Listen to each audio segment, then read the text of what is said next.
I'm Shlomi Ron, the CEO of the Visual Storytelling Institute. We are based here in sunny Miami, Florida, and we're all about spreading the gospel of visual storytelling from the world of art into more human, more purposeful marketing. So before we get started, first of all, I want to thank all of you watching or listening for making the Visual Storytelling Today podcast ranked in the top 10 business storytelling podcasts. I know it's been a long 5-year journey, and I'm very excited about that. So thank you. Now for today's topic, I picked something that I'm sure everybody could relate to. You know, if you think hard, at the core, very core, we're all information seekers, and it goes back to our survival mechanism, you know, from the time we faced the lion in the jungle, for example, and we had to decide, you know, flight or fight. So this need to process information, even right now, when you're listening to this podcast about conversational video, you might have possibly heard about it. You have already some questions. And what if we could stop this video and you could really ask all these questions that hovering in your mind right now, my guest? Wouldn't it be wonderful? So that's what really got me to think about the fact that even loved one, people that you know that passed away, that you could have asked them a ton of questions, and there's no opportunity to do that. A lot of sci-fi movies are playing around this theme. So when I came across StoryFile, I was extremely intrigued. They came up with this concept for conversational video, and I really liked how they define it. Videos that talk back, we make AI feel more human. And I thought this is really an interesting concept. I even tested one of their demo with William Shatner and was really blown away. So with that, I'd like to introduce Stephen Smith. He's the co-founder and CEO of StoryFile. And he's the man behind this vision of really turning every story you had with anyone into real life conversation, as if it's a Zoom video call. Right now, we're doing this. So this is a fantastic approach with tremendous implication in a variety of fields. So with that, welcome to the show, Stephen. Thank you, Shlomi. Great to be here. Thank you. Yeah. So before we get started, I always like to kind of open up the story with how you got involved in video and in the first place, because I know you have a long history in video documentation. Yeah, it actually goes back to the 1990s. I was interested in the Holocaust, and I was writing a PhD about how testimony about the Holocaust develops over time. Going right back into the period of the Second World War with diaries and so forth, and then the writings of Holocaust survivors, etc., etc. I land up in the 1990s, and what do we have in our hands? Video recorders. Now it's become an accessible media. Right. So there I am as a theologian doing a degree in theology and philosophy, studying new media. How does video change the way in which we tell the story of our past? Mm-hmm. I interviewed many Holocaust survivors, and this was just around the time that Steven Spielberg founded the USC Shoah Foundation and interviewed thousands and thousands and thousands of Holocaust survivors. So wind forward a few years, having established the UK Holocaust Center, I was invited to oversee Steven Spielberg's archive. The University of Southern California. Mm-hmm. And so I had 55,000 testimonies, the largest oral history on a single subject in the world. And what did I find myself doing? Still a theologian, by the way. Yeah. Developing a giant video platform and working out how do we disseminate this content that came from 83 countries in 41 languages and make it relevant to Polish-speaking people in Poland and in China and in Buenos Aires, and how do we make it so that the content itself gets curated and delivered in appropriate ways for different audiences. Yep. During the process of doing all of that, my wife, Heather, who at the time was not my wife, that's another podcast series altogether, um, Yeah. brought me the idea of she had been speaking to a Holocaust survivor while doing an interview. And Hmm. then after the interview had finished, she was sitting in the kitchen and she said, "Hang on a minute, we've captured the interview, but what about the conversation? That's where the magic Right. happens." Yeah. And she said, "I want to be able to create full size holographic images of Holocaust survivors so that my grandchildren can speak to them in the way that I'm doing now." Yeah. That was 10 years ago, before Siri. There wasn't even an iPhone at the time. Right. So we weren't used to this digital media being in our fingertips. It was like, we got to create this, what sounded like a sci-fi idea.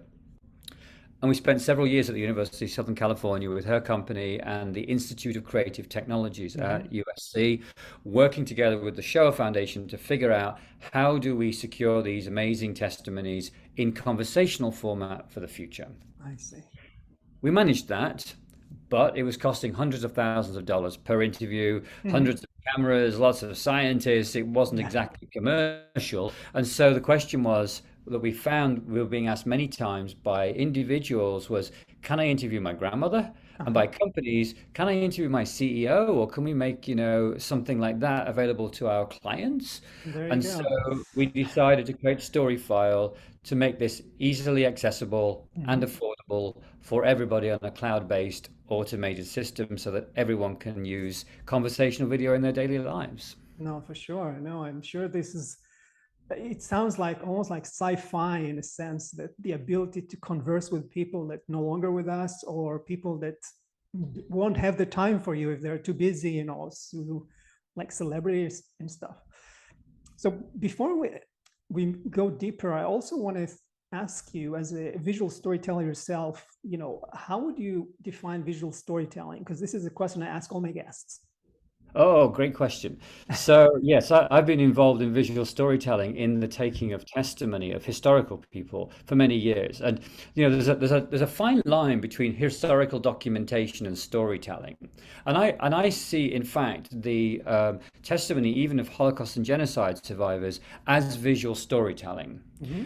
Unlike a document that might be left behind from history where there's dates and Right. times and places on it, an individual is telling that through their own eyes. Hmm. It's a combination of memory, that is, the things that they remember about that event, and then what they think is important to convey to you Hmm. as the audience that they define as, whoever you are, the next generation or a family member or so Right. on. So they tell a story that's related to memory and history, but it's their interpretation of it based on their life experience and, in fact, where they are in their own life today, because they're going to say something completely different in 1945 to Mm. 2015, for example. Right. So that's where the essence of my context around storytelling comes. But what I've been doing in the last 10 years is exploring the relationship between personal storytelling and visual media, and have immersed myself in immersive media, if you like, in the XR world Yep. with virtual reality, augmented reality, and Hmm. conversational video. And there's the combination of the individual that's telling the story, Hmm. the questions that are asked of them, be that in a conversational video or in a VR piece, for example, Yep. and the story they're being asked to tell, and the medium itself, which in some respects, in many respects, Hmm. defines, confines, or expands the ability of the individual to tell the story in that medium. Right. And so I'm very much interested in the intersection between Mm. memory, history, and the medium of storytelling that we're using. And I like to explore it all. That's fantastic. Yeah. I totally see, the first part of your answer, when you talked about the interviews with the survivors, although you don't really reenact the events, it's a talking head. The visual picture is what the audience is actually invoking in their mind to the story. So it's still, have all the, you know, ingredients of great visual storytelling. I'll expand on that just a second for a minute, Shlomi, because I actually have a theory around this. Yeah. We often see video, and particularly documentary type video, Hmm. as being an object of the past. In other words, we're passive Right. and we're watching it being displayed. Hmm. My view on this is I'd like to break that barrier down and turn it into a subject-subject experience. And we have that opportunity now with some of our immersive media where you can be part of the experience, and you Right. can, while the reliving is happening through those who have the memory, you can be alongside them, literally in a spatial context, for example, in a Yep. visual context, and become subject. So now they're no longer an archival piece. What they are, they're in conversation with you, not necessarily even just conversational video. You're in that space with them, reliving it. Right. And then, therefore, evoking the empathy and the engagement that we Exactly. miss when we're watching something passively. And Yeah. so I think anything that brings us closer is To the more event. authentic, therefore, Yeah. a better experience for everybody. No, definitely with the metaverse now, it's all over. So, and that brings us to the core question of the focus for this episode. What is conversational video? And, the first time I heard the term, initially I thought, and I even Google it to see what people are saying about it. You might think it's the tone of voice using your video, a conversational tone. Uh, the other option was really the implication for that it's interactive. And then you see interactive videos that were all over, or choose your adventure kind of category. So I'm kind of curious how you really define it, because I feel it's a little bit different.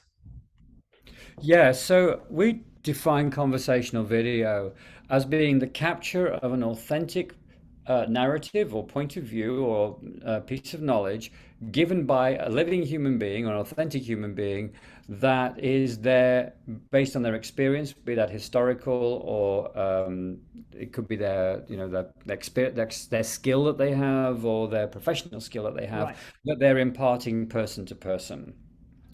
Unlike a lot of AI bots and droids that are, out there where you can, bring together some kind of visual reference with some kind of text and make that speak, Yep. what we're saying actually is each individual has their own personality and fingerprint that you can only really get from them. You're not going to find anybody else on your show that Yep. speaks and looks like me, Yep. and are not going to convey the issues in the way that I convey them. Now, Exactly. you could take my words and you could drive an avatar with my words, but you'll Yep. get a much more kind of stilted version of me that may look something more like this. And digital humans are getting much better, don't get me wrong. We are in a good trajectory in terms of how we can capture personality and nuances. But we all have our own unique fingerprint, and what we're really interested in is how do we capture that? Our Hmm. physiognomy, our Yep. intonation, our energy, our emotions that you is really difficult to replicate through an avatar unless you pay more money for that avatar than it would cost to actually hire me. Yeah. Yeah. Yeah. No, for sure. No, it's really fascinating, because I think the way you define it is really opening up new worlds for telling stories that are more kind of two ways in real time, as opposed to kind of because one of the core problem with the passive video watching, as you know, is really nobody watch the entire video sometimes. And people have questions and they don't find, they can put markers, but still, it's a challenge to find what you're really interested in. So that's One of the definitely. things that our clients really like, actually, Shlomi, is the point Hmm. you just made. Many of them have done many interviews. They might have been Yep. standing alongside Martin Luther King during the civil rights movement, and they've been interviewed 100 times about, the March on Washington or whatever. And they sit there for 2 hours, and then the documentary comes out, and they're in there for, 2 minutes, 20 seconds sometimes. Hmm. With the StoryFile methodology, everything you say is Yep. in your story file, not a minute's wasted. Now, it might be a few years before somebody finds that little moment that you told about, when you were in the bathroom on the March Yeah. in Washington, that actually Exactly. otherwise would get cut, and it's right there. Right. Um, but they love the fact that everything they're going to share, and some of them talk for days, by the way, Yep. about these historical events, will be there in perpetuity for somebody to discover in Mhm. future. And it's a wonderful format from that point of view. I see. This is so cool. So I'm sure everybody now listening kind of dying to hear about what is the magic sauce behind StoryFile, that human AI that's really parsing all these questions and turning them into, relatable and meaningful answers. So, should we start close from home? Maybe I can Yeah, just show you. Meet my dad. Let's find out about him. What's your name? Edward Henry, without a D, Smith. What matters to you and why? My family, because my father died when I was 6. And my 2 brothers left home because they were older. One went to Australia, didn't they? The other went to America. So I'll just stop him there so you get the idea. yeah, So yeah. you can see I asked him a series of questions, and I just use a consumer camera here Hmm. on a product that we have called StoryFile Live. So what we've tried to do, Shlomi, is demystify the whole idea of it's in a studio with 113 cameras and it's, a Yep, really big sort of holographic production and bring it down to everybody's size. It's really, really simple to use, as you can see, where you can yep. just ask a series of questions. And this is my mom. Let me just ask her a question. Her name is Marina. What is your message for the future?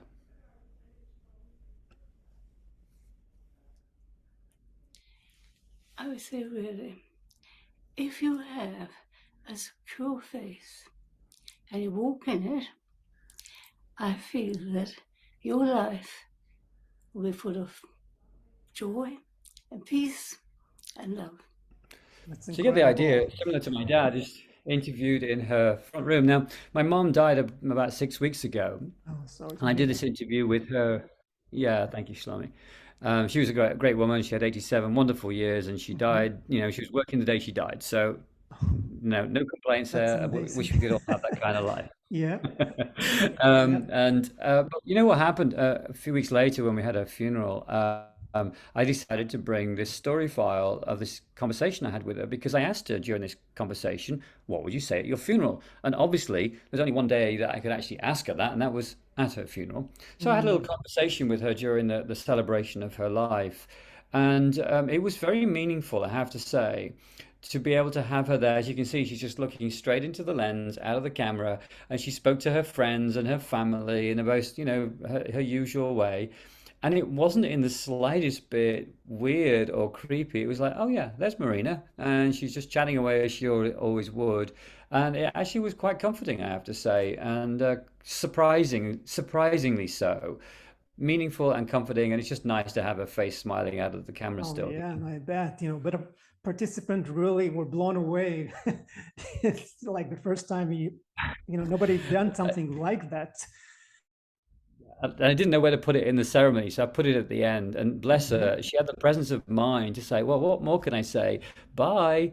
And then it ended, and everyone just sat there and didn't know what to say, Yeah, except, just wow, what a way to finish the celebration. She had the final word, and by the way, she always had the final word in life too. So yeah. she was true to This form. this is insane. Wow. Let me show you. I can show you actually Yep, how easy this is to do. So this is yep. the site. It's called life.storyfile.com. I'm already logged in here, which I just logged in before we hopped on. But if I go to this button here, we can see here, look, questions, all kinds of questions that you can ask somebody that are already pre-ready to do. Hmm. So, I can have older and wiser childhood memories, and there's sort of collections of little collections of questions. What made you feel proud of yourself as a teen, and so on. There's 2,500 to choose from, so plenty to go at. Oh wow. And then what you do is you select the questions you want to ask, and then you go to record. Just like using Zoom or Google Meet or whatever, you select your camera. You can put a nice little Hmm. webcam on there, or Got put it. a nice little microphone. You Yep, choose you choose your languages. There's 16 languages, so depending if you're Ukrainian or your Thai is up to it, yep. Shlomi, you can go with that. And then you start recording. So you can see here what I've got, like it's a little window. Hmm. And what it does, it's up here, it serves up the questions. So the question is, what do you enjoy doing? It's the next Hmm. question up. So I hit the record. Um, there is nothing I enjoy doing more than being on podcasts. So now I've got that. I then watch it back, check. There is nothing I enjoy more. There we go. I like it. I save and continue. And what you'll see is, in the bottom here, it's uploading that video. Hmm. So what it's doing is streaming it onto the cloud, it's transcribing it, it's doing the AI magic, it's then Yep. putting it into my story file, which is a database of answers. Hmm. So now if I go back to my dashboard here, and I say, okay, I want to interact with my story file. What it's going to do is bring up the answers that I previously had. And if I say, what do you enjoy doing?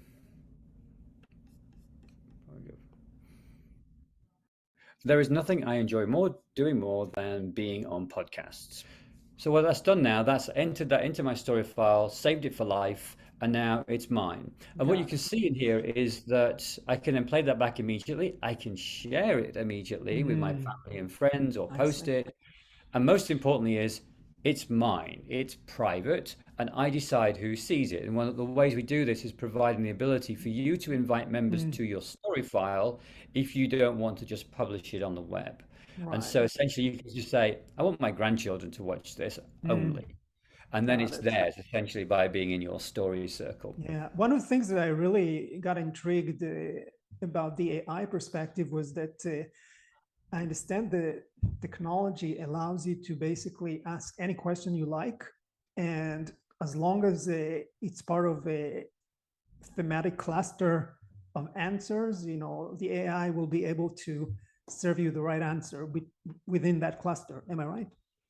That's correct. Well, actually, it's a little more interesting because what happens is I ask the question, let's just say, where were you born? And I would answer, I was born in Derby, England, not known for very much, but Rolls-Royce was Yeah. based there. Mhm. Okay, so now in the answer, I've got some information that was not in the original question because I now got something about Rolls-Royce. Yeah. So if I then ask the question, what's interesting about the places that you have lived?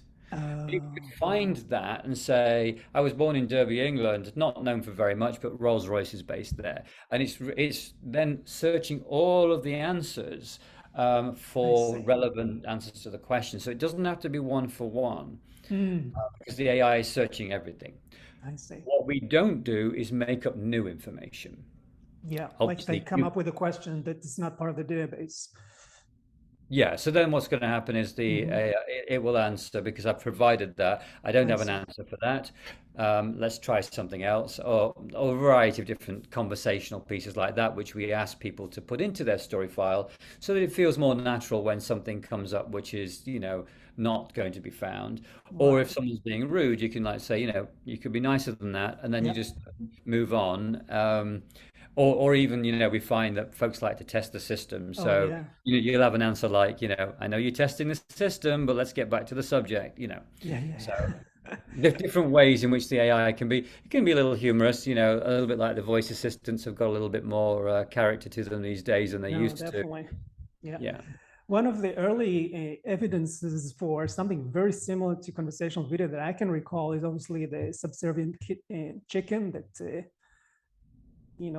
I think it was Crispin Bogowski, Porin Bogowski, the agency did for Burger King, where they record this guy dressed in a chicken costume, and people ask him crazy question, and he would do that.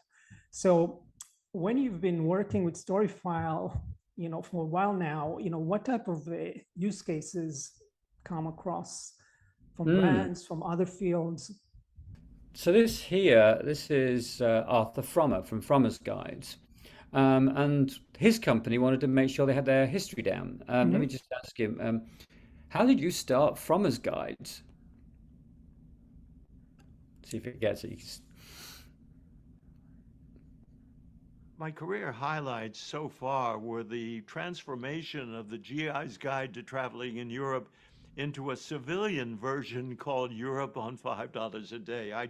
I'll stop you there. I'm going to share these links with you so that your audience Yep. can see them. But Yeah, you get yeah. the idea. What happens when I ask him that, he starts to tell us something of his company history. And for them, it's both archival. Mr. Frommer of Frommer Guides tells his story, but it's Right. also informational insofar as they can put that on their company website, and it means that their audience can get, and their own team members can get to know more about the company values or whatever the things are that he talks about Yep. on his journey to create that company. Yeah. So that's kind of like a culture keepers, if you like. Yeah, I think it's also called origin story. Most company has that about Origin section. story. Yep. Yeah. Yeah, beautiful. And did a great job, I have to say. You can see we just filmed him in his study at home. Yep. He was working remotely. By the way, still does his blogs to this day. Oh, wow. Remarkable. This here is Eric. Eric has ALS. Now, this is a good example of different media that you can use. So you can see he's there in his chair. He's got his machine for answering questions, and he's also got this easel, which you'll see in a second. So what Eric did was kept a video diary. And what he's doing here is helping people to understand the disease and the trajectory it takes. So if I ask him, when were you diagnosed? So what he's going to go into his archive. This is from my experience. I am letting everyone know that I was diagnosed with ALS approximately a month and a half ago, the day before Thanksgiving. So he then takes us on a journey through a variety of 1 month, 2 months, 3 months, 4 months, and we're able to do it. Yep. But what we're also able to do is talk to his healthcare professionals. So, for example, what is ALS? This is an expert. ALS stands for amyotrophic lateral sclerosis, which is a very long name, although in the United States, it's better known as Lou Gehrig's disease.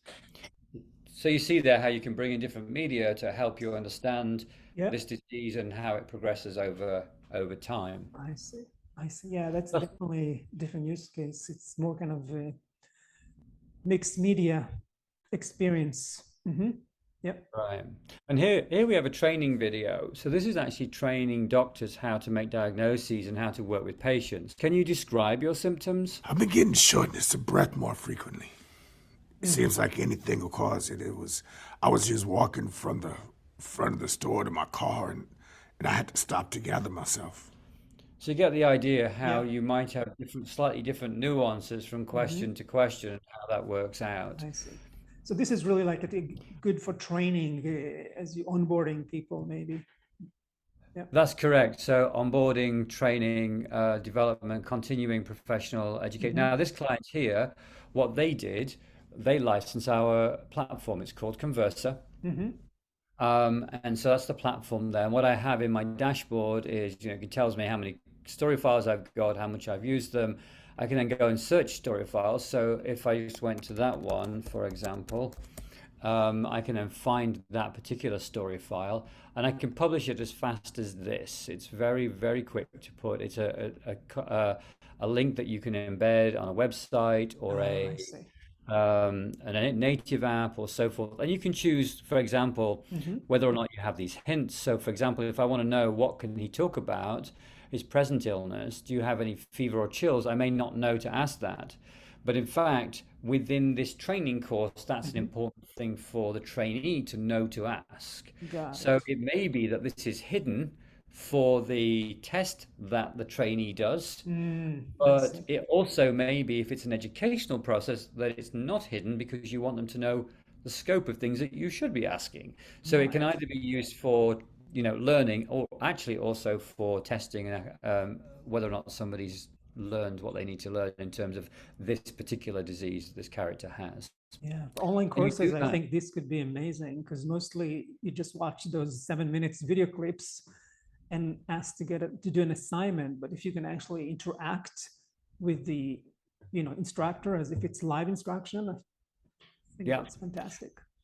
I'll just show you a little bit how this platform works, because basically once you have a license to this platform, you can create your own content, like as we have done in our account here, which is William Shatner. So I can see here all the questions he asked. And we go to Star Trek, look, 60 questions on Star Trek. Do people only recognize you as Captain Kirk? I click that. I can review that clip. As popular as Captain Kirk in Star Trek was. So he answers that. But I can also see the transcript of that. I also, if there's multiple takes, I can look at, and then I can export it, I can import it, I can take it into my editing suite. I can do things with it there. I can bring it back in. And then I can also train the video as well. So essentially what I've got here is training data that either the AI team or the system has developed to know the difference between the range of questions. So if I ask, is Captain Kirk your most popular role? It's going to bring back the same answer as the question one that I asked, which is or that do people only recognize you as Captain Kirk? Got So it. that's how that all works. And then what I can do is I can test it in there, and I go, do people only recognize you as Captain Kirk? And then just go and find the answer, and hopefully it'll be the one that we were looking at. As popular as Captain Kirk in Star Trek was. So you get the idea there. Now I like what Yeah. I've got. I've captured this content, I've tested it, and now I just go to publish it. Off I go, Right. and it is as simple as that, Yeah. basically. And I, there is my I, new I video. think one thing that it's important to understand, if I understand this correctly, is that you can publish both like the full, interactive Q&A, but you can also just publish individual answers as a way to kind of promote the entire program.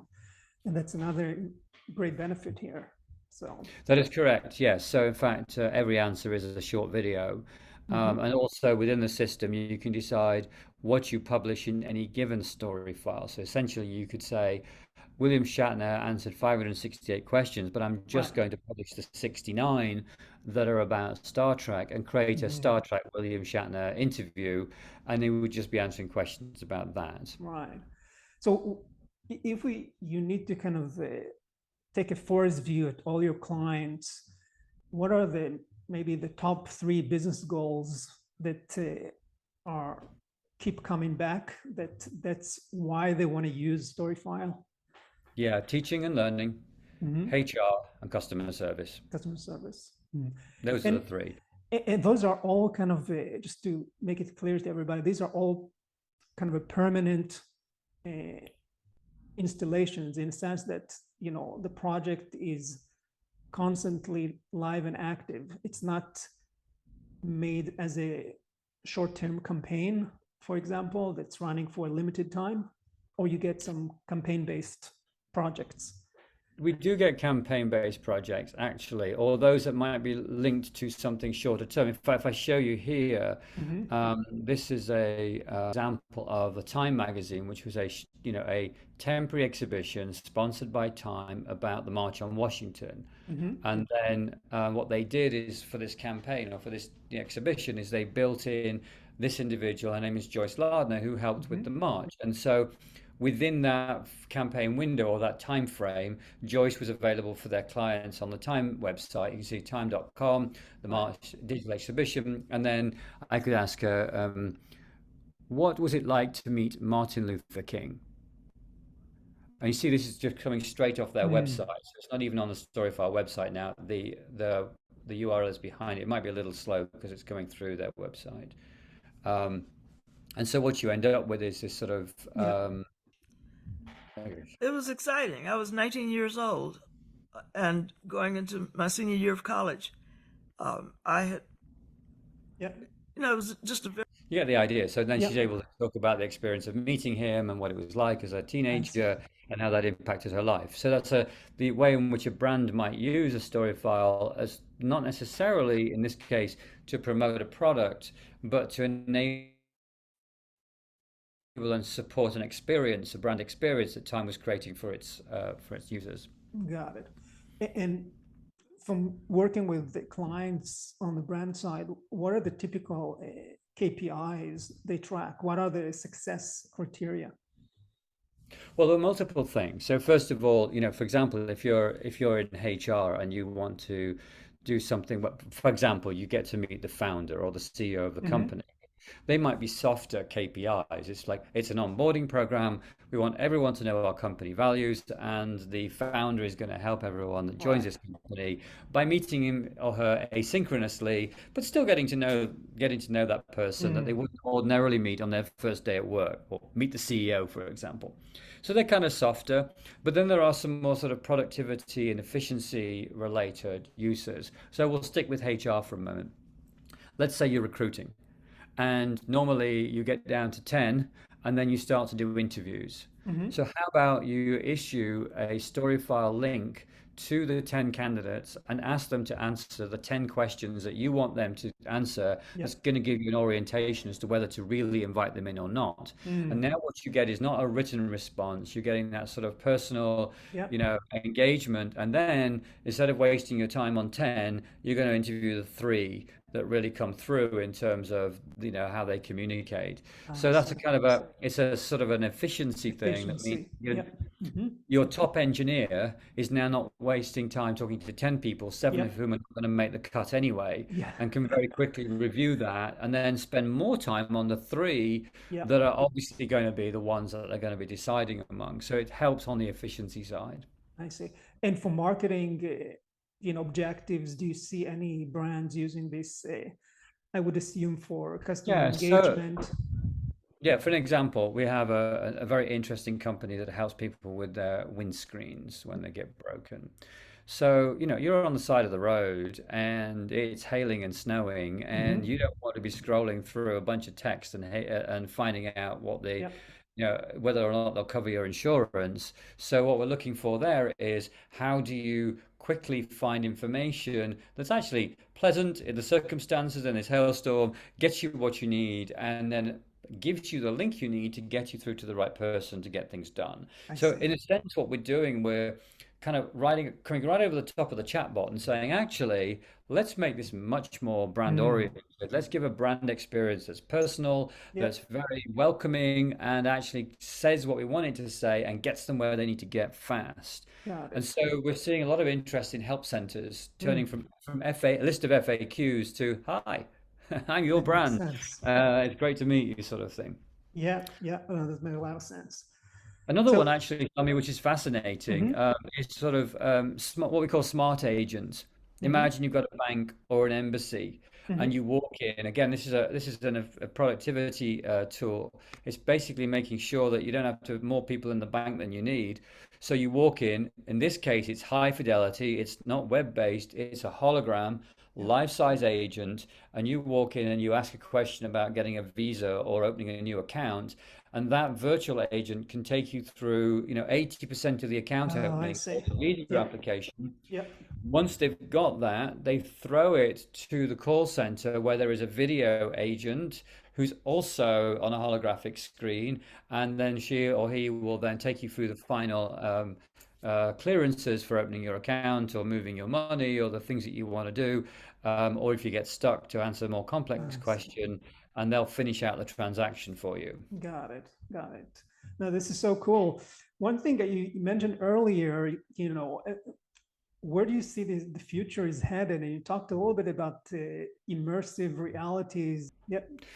So blockchain, metaverse, all the rest of it. This is the StoryFile spatial gallery, and I can go in here. I can meet these characters. This is a poet, Nikki Giovanni. Oh, I see. And I can just learn from her and then ask her questions. I can also then scan and bring up. Hello, how are you? There we go. I'm doing just fine. Can you read me one of your poems? I would be delighted to read A Robin's Nest in Snow. You get the idea. I'll just stop her there. She'll talk for a while. But you get the idea how you can start to navigate the metaverse. She's still going in the background.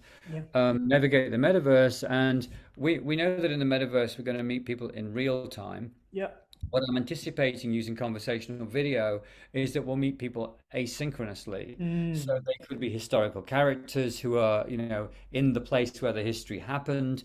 They could be touring you around their own museum. They could be teaching you a new skill, all of that. And so the StoryFile platform has, both has all of the AR related platforms associated to it, so that we can create 3D volumetric content, place it in the metaverse, and then engage with characters asynchronously there. So just to kind of make it clear, so unlike the example you showed, which is amazing, instead of kind of locked in a recorded video, you can basically, like, the subject is going to be just another avatar sharing a space with you. And that's correct. So that's correct. The StoryFile gallery right now has them on a gallery wall, but they're going to pop off that wall and be right in front of you. and then you're going to be able to sit in their living room or whatever. We're also going to be able to bring these conversational videos into your living room. We are, I think, the only company in the world right now that's making conversational digital recreations. So these are people that are no longer alive. There's a lot of talk about deep fakes. We don't do deep fakes because we're not hacking anybody's life. What we are doing, though, is using similar technology to create authorized and licensed versions of people no longer alive and giving them their authentic personality back in a digital form, so that you can converse with them. Unfortunately, I don't have an example that I can share with you because most of them are proprietary, but they are very, very special, and you will be discovering them in the metaverse almost for certain. But you've just mentioned here something that's I'm wondering about, that authenticity and that kind of certificate of evidence. Do you see yourself actually branching this out into sort of like tokenization with an NFT that is a one of a kind? Yes, we actually do have 2 NFTs which we're about to launch, which are conversational NFTs. So they're tokenized, they're accessible, and you can purchase them through your crypto wallet. They're forthcoming in the next, any time, basically. And so essentially, there's a couple of things about this. On blockchain, we will be providing the opportunity for people to preserve their story files on blockchain, because it's obviously enables that encryption that will allow you to make sure that it can't be hacked and can't be moved and can't be changed. And secondly, that also gives you the opportunity then to sort of get into the tokenomics of that whole world. And there's a lot of opportunity actually for you to be able to, meet celebrities, learn skills, train, all sorts of things, and also own content. No, that's incredible. My mind is, exploding with more questions, but I guess we're going to stop here. This is amazing conversation, Stephen. I really want to thank you. Before we close, what would you say are your top 3 tips for, brands that are looking to develop their own conversational video project? Keep it human, keep it simple, and reach out and communicate with whether it's your staff or your team and your clients. Be bold and reach out to them and make it just make it more human, and they're going to love it. Yeah, that makes a lot of sense. Cool. So with that, if any of my audience members have any questions for you, how can they reach out for questions? Yeah, my email address is Stephen with a PH, STEPHEN @storyfile.com. Simple as that. Brilliant. Awesome. Again, thank you so much, Stephen. This has been amazing conversation. I really enjoyed every minute. And I see, I was blown away with the first moment I saw this technology for storytelling. Visual storytelling is fantastic. And I wish you all the best. And for all of you watching or listening, see you next time on the Visual Storytelling Today podcast. Thank you.